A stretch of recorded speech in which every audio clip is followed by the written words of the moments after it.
What do we do about the Trump tariffs? How do we deal with global production lines and an integrating global world when we have politicians who are thinking back to the 1930s and back to, the era of basically putting in policies that started the Great Depression, which we get to talk about in another context when we talk about monetary and other um, aspects of economics.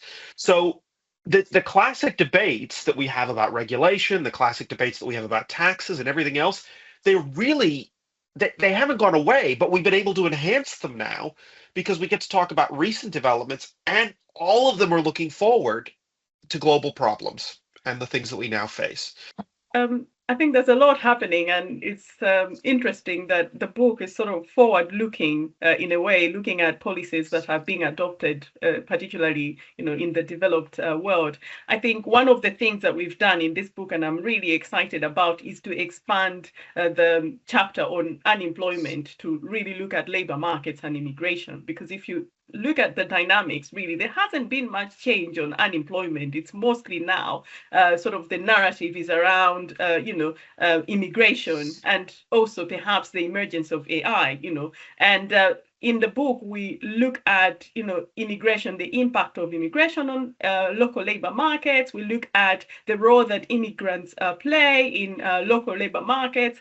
And we also expand the discussion now as we speak about AI to look at the role of AI, because this discussion, sort of about invention and innovation is not necessarily new. If we look back to the times of the Industrial Revolution, we can sort of think about, we're spinning the wheel, and the lessons that we bring from there and actually see that, we can coexist with AI is not necessarily something that is going to sort of take everyone's jobs. There are things that we can harness from AI, and it's not a threat perhaps as we sort of think about it, or as we talk about it. So I'm really excited, and I think one thing that Eric pointed out, I think now is, countries that have sort of benefited more from globalization are the ones that are retracting from the globalization agenda. We've seen it with the UK in Brexit. We've seen it with Trump 1.0 and Trump 2.0 now with tariffs all over. So I think it's exciting that the book can actually speak to these things.